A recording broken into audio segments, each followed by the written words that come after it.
Hello ninth standard students. Today आज मैं एक ऐसी इम्पॉर्टेंट वीडियो शेयर करने वाली हूँ आपके साथ जो कि काफ़ी बच्चों के लिए बहुत हेल्पफुल होगी। क्लास नाइन्थ में एक इन्वर्स स्क्वायर रूल का न्यूटन्स इन्वर्स स्क्वायर रूल के लिए एक छोटा सा एक्सर्प्ट गिवन है, एक छोटा सा आर्टिकल गिवन है और उसके अंदर हमें ये प्रूफ करना है कि जो ग्रेविटेशनल फोर्स है it is weakened by the distance. जितना ही ज़्यादा रेडियस या फिर डिस्टेंस बढ़ता जाएगा उतना ही ज़्यादा ग्रेविटेशनल फोर्स जो है वो किसी भी प्लैनेट की उसने ये भी डिराइव किया कि हमारा अपना प्लैनेट अर्थ भी इसमें इन्वॉल्व है, तो वो भी उसकी भी आर स्क्वायर के साथ जो ग्रेविटेशनल फोर्स है वो कम होती है। अगर आर स्क्वायर बढ़ता है या रेडियस बढ़ता है तो इसलिए उसकी ग्रेविटेशनल फोर्स कम हो जाती है, it is weakened by distance. तो आज मैं उसको एक बार प्रूफ करने जा रही हूँ। आपके बुक में गिवन है बट एक बार उसको थोड़ा सा शॉर्ट में गिवन है और ये आप हायर क्लासेस में इवन 11th में पढ़ोगे, क्योंकि ये सब आपके जो आपका 9th है 11th है ये सब पैरेलल जाता है, तो आपके 11th में पढ़ोगे बट एक शॉर्ट में भी गिवन है आपके 9th स्टैंडर्ड में, तो उसको जानना बहुत ज़रूरी है 11th के लिए भी। तो ये क्लास 9th का जो है इन्वर्स स्क्वायर रूल का प्रूफ है, तो एक बार ये जान लेते हैं। ओके, तो बिना किसी डिले के हम एक बार स्टार्ट करते हैं। सबसे पहले तो ये जानना ज़रूरी है कि जो सबसे पहले मेरे को बता दिया कि what we have to prove. Force जो है gravitational force it is weakened by distance, ये हमें प्रूव करना है। तो ये जो है मैंने एक डायग्राम बनाया है जिसके अंदर आप ऐसा सपोज करो कि हमारा जो इलिप्टिकल है, ठीक है, ये मैंने इलिप्टिकल बनाया है orbit, but let us assume कि एक्चुअल में ये एक सर्कुलर है। तो जितने भी ऑर्बिट जो है वो सर्कुलर है, तो जितने भी हम आपके ले सकते हैं वो हम रेडियस यूज़ कर सकते हैं टर्म, हम सर्कमफेरेंस यूज़ कर सकते हैं क्योंकि अभी सर्कल है। लेट अस अज्यूम कि ये सर्कल है, ये हमारा सन है, ठीक है, and it is acting some force over the planet and planet is revolving with a uniform velocity which is v.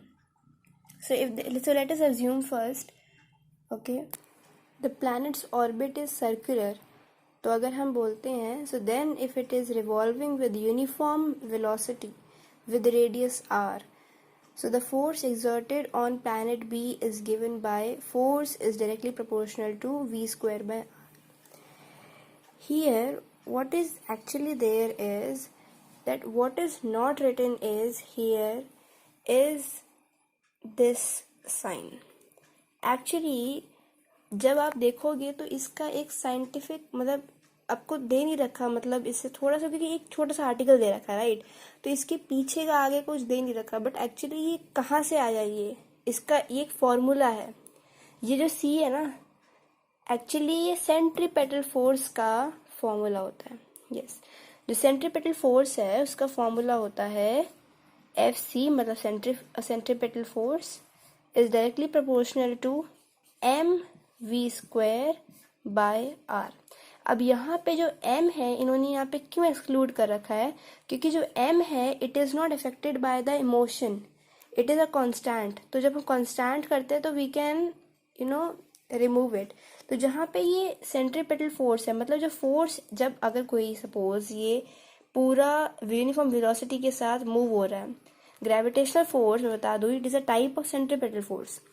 तो जब ये यहाँ पे इसको खींच रहा है और सेंट्रीपेटल फोर्स बन रही है, जनरेट हो रही है, ठीक है, अब जब सेंट्रीपेटल फोर्स जनरेट हो गई है तो जो फोर्स के साथ ये मूव कर रहा है, वो जो फोर्स के साथ ये मूव कर रहा है, जो फोर्स जनरेट हुई ग्रेविटेशनल फोर्स, जिस फोर्स के साथ वो मूव कर रहा है वो इसके साथ इस फॉर्मूले से गिवन होता है।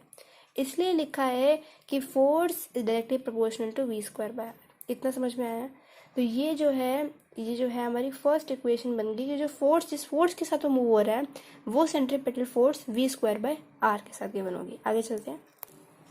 तो आगे चलने के बाद देखो, अगर सी जो है आप इस सी को लिख भी सकते हो सबस्क्रिप्ट में, है ना, आप इसे लिख भी सकते हो, और क्योंकि हम नॉर्मल फोर्स की बात कर रहे हैं तो यहाँ पे आप लिख भी सकते हैं और नहीं भी लिख सकते। अब आगे हम बात करते हैं कि वेलोसिटी पे थोड़ा सा आते हैं, इसको एक जगह छोड़ देते हैं। अब वेलोसिटी पे आते हैं कि जो वेलोसिटी है अब ये चीज़ है, ठीक है। तो अब वेलोसिटी जो है वो इस चीज़ की कैसे गिवन होगी, ठीक है। Velocity is equal to distance upon time, okay. Velocity is given, d को आप एस भी लिख सकते हो, डी को, ओके। तो velocity is given by D upon T, जहाँ पर ये डी जो है, आप देखो खुद ही सोचो, मैं थोड़ा सा डिटेल एक्सप्लेनेशन दे रही हूँ तो हो सकती है वो वीडियो बड़ी हो। तो जो डी है आपका, जो वेलोसिटी के साथ ये मूव कर रहा है, वो डिस्टेंस कितना गिर रहा है आप देखो खुद ही सोचो। ये यहाँ से लेकर पूरा रिवॉल्व हो रहा है, तो कितना डिस्टेंस ये गिर रहा है, सरकमफरेंस। तो ये यहाँ से लेकर कितना इसने हिस्सा गिरा, इस पॉइंट से इसने चालू किया, ये इस पॉइंट चालू किया बी प्लैनेट ने, रिवॉल्व रिवॉल्व होते होते फिर से वहीं पे आ गया in one orbital period which is revolutional period. तो अगर ये यहाँ से लेकर यहाँ तक आ गया, इसने कितना डिस्टेंस कितना हुआ इसका, एक्चुअली सरकमफरेंस, ठीक है।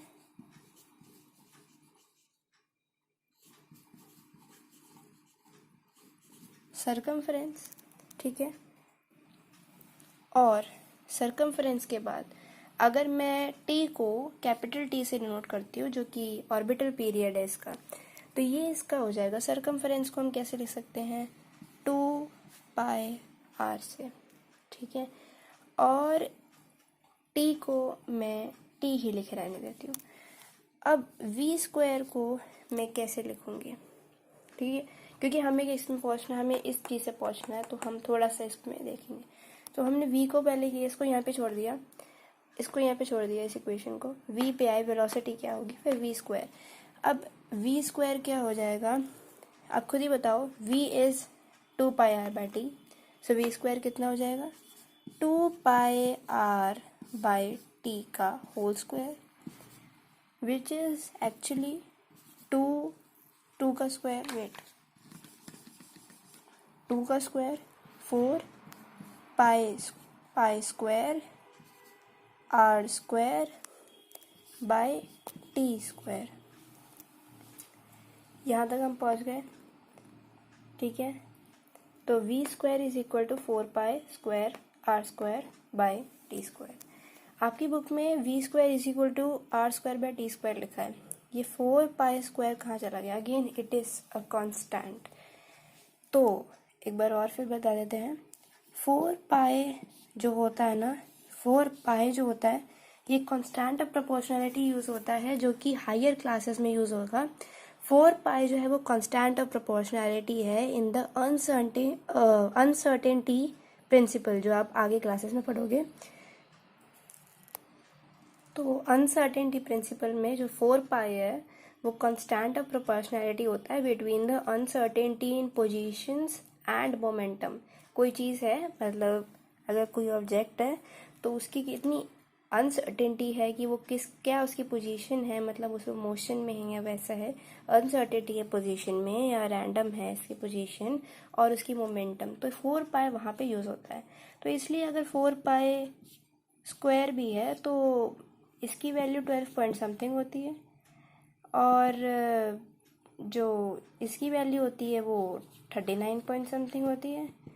तो इसलिए जो है, मतलब ये चीज़ है कि 4π स्क्वायर भी हमारा एक कांस्टेंट बन जाता है।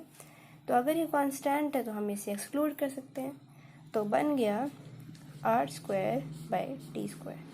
तो यहाँ तक हम v square is equal to t r square by t square पे आ गए, जो आपकी बुक में लिखा है। नेक्स्ट पे चलते हैं। नेक्स्ट पे आपका जो है वो ये है कि जो v स्क्वायर है उसको आप v square is equal to r2 by t2 को, मतलब r square by t square को आप एक और न्यू फॉर्म में लिख सकते हो। अगर आपने यहाँ पे r3 लिख दिया और यहाँ पे r है, ठीक है, तो ये r जो है वो r2 ही बन जाएगा, और यहाँ पे मैं t स्क्वायर लगा दूँ, ठीक है, यहाँ पर मैं t स्क्वायर लगा दूँ और यहाँ 1 लगा दूँ, तो ये उसी के बराबर हो जाएगा। r square by t square जो है, ये वाली सेम इक्वेशन को मैंने v square is equal to 1/r into r3 by t square के में सकते हैं। ये इसको गौर करना कि इक्वल टू को प्रोपोर्शनल साइन भी कर सकते हो। Okay, so 1/r is into r3 by t square. यहाँ तक आपकी बुक में और गिवन है, ठीक है, ये वाली इक्वेशन आपकी बुक में और गिवन है। तो आई होप यहाँ तक आपको समझ में आया होगा। अब एक चीज़ है कि हमें R2/T2 मतलब R²/T² को R³/T² तक क्यों लाया। इस जो पूरा ये जो है इसका एक सिग्निफिकेंस है। According to Kepler's third law, जो कि वही सेम आर्टिकल में आपको ऊपर गिवन है, according to this R3/T² is equal to constant, और you can say that R3 is directly proportional to T², ठीक है, क्योंकि थर्ड लॉ जो है वो कहता है कि the cube of the mean distance of a planet from the sun is proportional to the square of its orbital period T। तो ये उसका डिस्टेंस है। मीन मतलब एवरेज डिस्टेंस, मीन जो आपका मीन मीडियन मोड वाला होता है, तो ये R² है, T² है, तो इसके प्रोपोर्शनल होता है, जिसको आप further R3/T² is equal to constant भी लिख सकते हो। तो इस हिसाब से V² is equal to 1/R, क्योंकि हम कॉन्स्टेंट्स को एक्सक्लूड कर देते, जैसे हमने यहाँ पे कांस्टेंट एक्सक्लूड किया अकॉर्डिंग टू अनसर्टेनिटी प्रिंसिपल, और फिर हमने 1/R जैसे है वैसे ही हमने कांस्टेंट को कर दिया। इससे एक्सक्लूड करने से हम एक इस पे आ चुके हैं। अब जब हमने अच्छा, तो हमारे पास ये ऊपर एक इक्वेशन थी, ठीक है, कि F is equal to V²/R। अब यहाँ पे V² is equal to 1/R। तो अगर हम इसको कंबाइन कर दें इन दो इक्वेशन को, suppose this is denoted as 1 and this equation is denoted as 2। So upon adding equation 1 and equation 2 हमें क्या मिलेगा। V² यहाँ 1/R है, तो V² को हम यहाँ पे, तो सबसे पहले हम F लिख देते हैं, डायरेक्टली प्रोपोर्शनल टू V² की जगह हम क्या लिख सकते हैं 1/R, और बस हम पहुंचने ही वाले हैं। तो यहाँ पे अब यहाँ पे V² डिवाइड हो रहा है R से, V² को हमने 1/R लिख दिया, V² डिवाइड हो रहा है R से, V² डिवाइड हो रहा है R से, डिवाइड मतलब कि R का रेसिप्रोकल, तो यानी कि 1/R, which gives us that F is directly proportional to 1/R². So that is what we had to prove. F is directly proportional to 1/R². So this is what we had to prove, and we have proved. Okay, so hence proved. So I hope कि आपको ये video बिल्कुल अच्छी लगेगी। Simple सी video है, but इसके अंदर, क्योंकि अगर मैं आपकी बुक दिखाऊं तो उसके अंदर काफ़ी डिटेल्ड एक्सप्लेनेशन नहीं है, जाके कहाँ जैसे सेंट्रीपेटल फोर्स का नहीं दे रखा है। बाकी बच्चे बहुत सारे कंफ्यूज हो गए, V²/R कहाँ से आया भाई, है ना। फिर उसके बाद कहाँ कॉन्स्टेंट्स हैं, अनसर्टेनिटी प्रिंसिपल नहीं पता हमें, या फिर ये वाला तो गिवन है कि हाँ कांस्टेंट है केपलर लॉ का है R3/R³/T², तो ये सब गिवन है, बट कहीं कहीं बहुत ज़्यादा जो मेन चीज़ें वो नहीं गिवन है, क्योंकि ये आपके हायर क्लासेस में ज़्यादा डिटेलली बहुत ही अच्छी तरह एक्सप्लेन किया जाएगा, तो इसलिए वहाँ पे एक्सप्लेन किया जाएगा, तो इसलिए अभी बताया नहीं हुआ। बट क्योंकि 11th और 9th पैरेलल जाते हैं, तो इसलिए आपको इन्वर्स रूल जो है वो इन्वर्स स्क्वायर लॉ ये आपको मतलब आगे भी समझाया जाएगा। सो आई होप आपको Isaac Newton's inverse square rule समझ में आया होगा। ऐसे ही वीडियोस पाने के लिए, ऐसी एजुकेशनल वीडियोस पाने के लिए जो कि आपके बुक से थोड़ी सी हटकर डिटेल एक्सप्लेनेशन देती हो, प्लीज़ इसके लिए आप जो है चैनल को सब्सक्राइब करें, सब्सक्रिप्शन ले, जो कि बिल्कुल फ्री है और बहुत ही इंगेजिंग होगा। और ज़रूर इसको वीडियो को लाइक करिए, अपने क्लासमेट्स, अपने क्लास ग्रुप पे शेयर करिए, और कुछ भी अगर आपको डाउट हो तो कमेंट्स पे पूछ सकते हैं। इसे लाइक करना। Thank you.